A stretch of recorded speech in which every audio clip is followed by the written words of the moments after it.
Todos nosotros tenemos miedos a ciertas cosas que nos pueden suceder o que nos pueden volver a suceder. Algo que nos sucedió en la infancia, en la juventud, y que uno de repente se queda reactivado o en estado de hiperalerta por ese trauma que sucedió. Otras veces son miedos al futuro, a que nos pasen cosas malas, y ese tema del miedo nos tiene en estado de alerta mantenido. Probablemente sabes lo que sucede cuando existe el miedo, cuando se activa tu estado de alerta o de vigilancia, cómo se activa esas hormonas, ese cortisol, cómo todo tu organismo cambia y estás deseando luchar o huir y partir, escapar, o a veces te bloqueas, cómo esos estados de estrés y de miedo mantenidos son capaces de cambiar tu forma de conectar con la realidad. También sabes que el 90% de eso que te preocupa nunca va a suceder. Cuando el miedo se instala, cuando vives situaciones de estrés crónico, de incertidumbre mantenida, empieza la tristeza, empieza la ansiedad generalizada, empiezan los problemas de sueño, empiezas a interpretar de forma negativa todo lo que tiene que ver con las relaciones sociales, cambia tu salud, cambia tu cuerpo, tu sistema inmune se deteriora. Por lo tanto, es muy importante que identifiquemos cuáles son nuestros miedos, dónde se originan y cómo atajarlos. ¿Qué es el miedo? El miedo es como un azote, un golpe repetido que palpita interiormente y nos distorsiona, nos perturba y nos quita la paz. En esta vida, yo suelo recomendar a la gente que tome un tiempo para frenar, analizar y conocer. Cada vez conocemos mejor cómo funciona nuestro cerebro, la neurociencia de las emociones, para conocernos, comprendernos, aceptarnos y ser capaces de superar lo que nos sucede. Si te analizas, me gustaría que pensaras cómo son tus relaciones humanas, cómo son tus pensamientos y cómo te enfrentas a las diferentes circunstancias que surgen en tu vida. Puede ser de aquellos que confíes en todo el mundo y seas un ingenuo, o puede ser aquellos que desconfías de todos. Puede ser de esas personas que te abres y que cuentas tu vida, las personas que aparecen por tu vida, o al revés, que tiendes a ser demasiado precavido y prudente y nunca te abres a nadie. Puede ser de esas personas que intentas agradar a todo el mundo y que no sabes decir que no, o de aquellos que eres un no tajante constantemente. Puede ser de esas personas que te hablas bien, te dices las cosas con cariño, quizá a veces con demasiado narcisismo, o de ser de esas personas que tienes una voz interior constante que te habla mal, que te machaca y te hace autoboicot. Puede ser de esas personas que vives obsesionado con gustarle a todo el mundo y que eso te produce una inquietud brutal, porque nunca vamos a gustarle a todo el mundo. Puede ser de esas personas que evitas a toda costa los conflictos y el enfrentamiento y te escondes cuando hay conflicto, o tiendes a aceptar cosas que no deberías con tal de evitar el enfrentamiento o el conflicto. Puede ser de esas personas que te avergüenzas de ti mismo, te sientes culpable, no te gusta como eres y tiendes a esconderte. Puede ser de esas personas que te gusta presumir de todo y necesitas contarle a todo el mundo lo bueno que te pasa o las cosas buenas que le suceden a todos aquellos de tu entorno. O puede ser de esas personas que necesites siempre quedar por encima y que siempre se note que tú sabes más que los demás. Puede ser de esas personas que te cuesta mostrar debilidad y entonces vas con una coraza por la vida. Y en esa coraza hay antipatía, a veces hay narcisismo, a veces hay dureza a la hora de comentar las cosas que suceden. Puedes ser de esas personas que exageras las historias y las cosas para que te hagan caso, porque quieres ser durante unos instantes el centro de atención. Mientras me estás escuchando, probablemente te dirás, pues algunas cosas me pasan y otras no, en otras creo que tengo un cierto equilibrio, pero probablemente en alguna de ellas te notes especialmente identificado. Todos nosotros tenemos algunas de estas características más agudizadas debido a alguna herida que nos ha sucedido en la infancia. En estas cosas que te he presentado, algunas las tendrás más presentes y otras menos. Lo importante es que identifiques las que son más fuertes, las que perturban más tus relaciones humanas, las que te hacen entrar en problemas, las que te ponen tristes o las que te generan más angustia y ansiedad. Te voy a presentar una serie de preguntas. Intenta analizarlas. No me importa que pongas pause para intentar responderlas cuando me estás escuchando. La primera es, ¿qué quiero evitar comportándome de este modo? Es decir, ¿qué evito teniendo esta conducta de forma constante? Alguna de las respuestas serán las frases que has escuchado anteriormente. Intenta responderlo con sinceridad. La segunda pregunta es, ¿qué tengo miedo a perder? Todos tenemos miedos a perder cosas. ¿Qué tienes miedo a perder? La tercera, ¿de qué te estás defendiendo? ¿Hay algo de lo que te defiendes? ¿De alguna persona? ¿De algún recuerdo? ¿De algún trauma? ¿De qué te estás defendiendo? La cuarta, ¿qué imagen desastrosa sale de tus pensamientos sobre ti? Todos tenemos esa imagen horrible que nos surge de vez en cuando sobre nosotros mismos. Que nos pillen en algo, que nos vean, que nos humillen, que todos tenemos. ¿Cuál es la tuya? En esos momentos que estás angustiado, agotado, triste, solo, ¿cuál es esa imagen desastrosa? Me quedo solo, me abandonan. Identifícala. En definitiva, quinta pregunta, ¿cuál es tu miedo? ¿Dónde se origina tu miedo? No olvides que una persona con cierta madurez y con cierto equilibrio de su personalidad, no olvidemos que siempre estamos en constante avance y desarrollo madurativo, emocional y cognitivo, que una persona equilibrada tiene los miedos justos. Una persona inestable, una persona herida, una persona inmadura tiene grandes miedos que le bloquean y le impiden conectar de forma sana con su presente. Muchas veces, cuando tenemos miedos, nos planteamos delante del miedo de dos maneras. Una es un choque directo. ¿Me da miedo el fuego? Pues entonces tengo que ponerme a encender cerillas constantemente. Nos enfrentamos a los miedos de forma tan directa que lo que sufrimos es un mayor bloqueo y nuestros miedos se incrementan. En otros casos, lo que hacemos es evitar a toda costa ese miedo. Si me da miedo las agujas, jamás me hago pruebas médicas.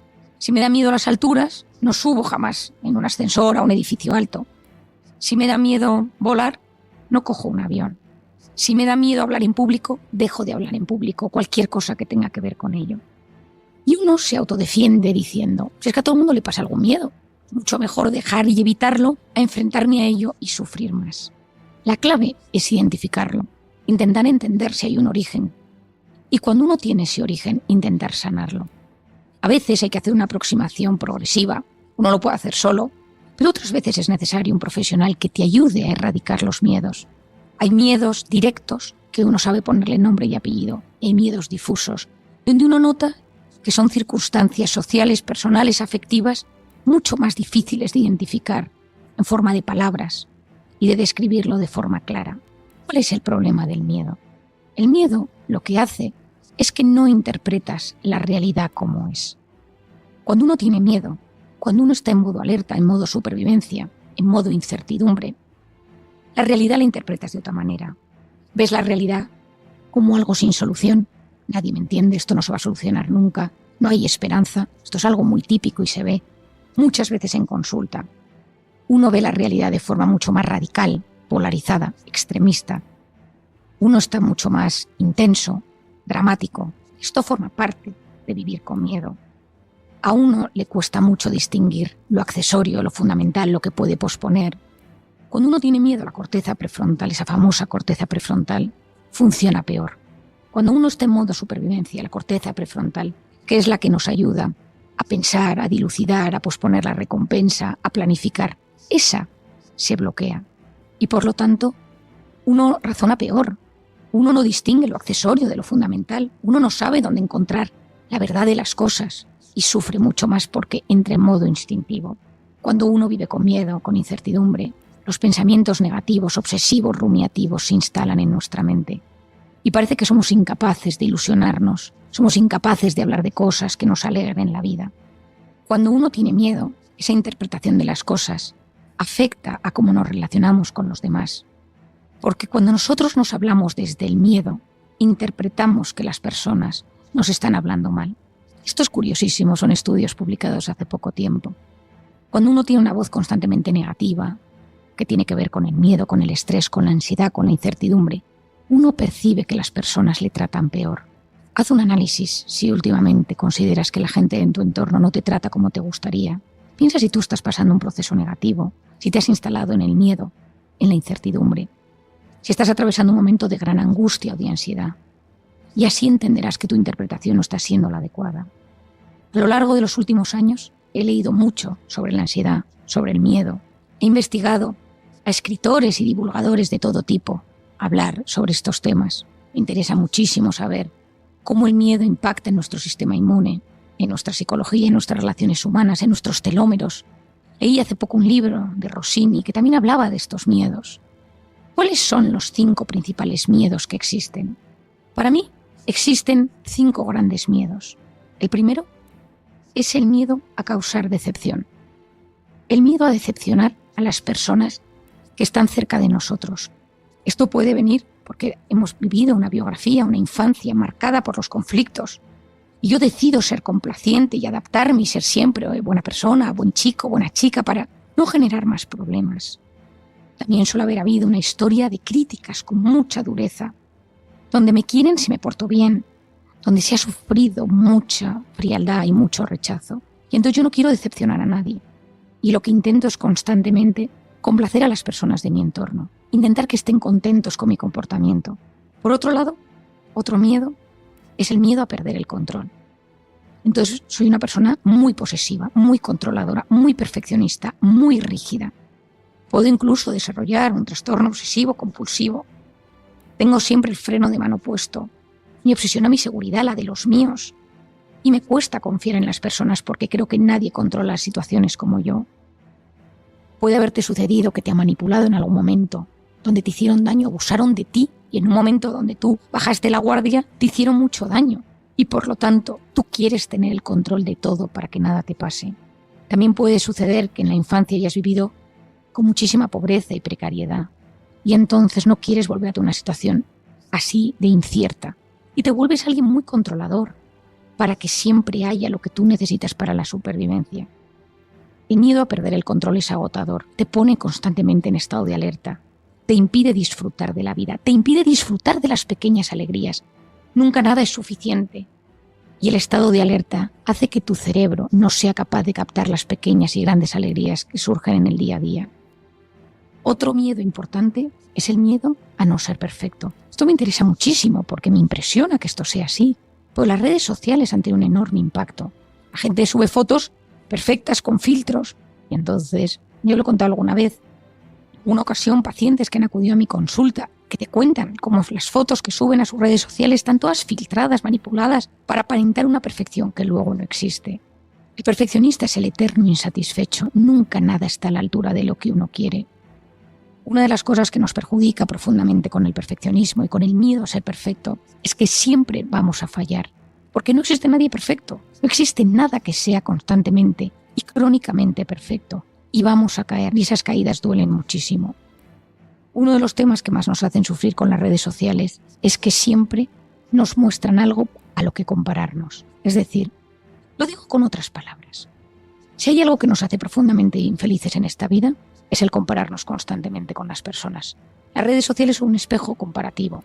Gente más guapa, más deportista, que come mejor, que tiene mejor casa, que viaja más que tú, sus hijos son más guapos, más educados. Todo es mejor que lo tuyo. Si no eres capaz de identificar cómo esa comparativa te recuerda constantemente que no eres suficiente, esto es profundamente agotador, hiriente y nos puede llegar a producir un estado de enorme vacío.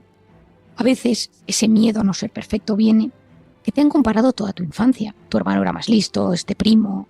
Esa historia comparativa es agotadora y entonces tú buscas metas inalcanzables, modelos inalcanzables en ti mismo o en los tuyos para que esto no suceda.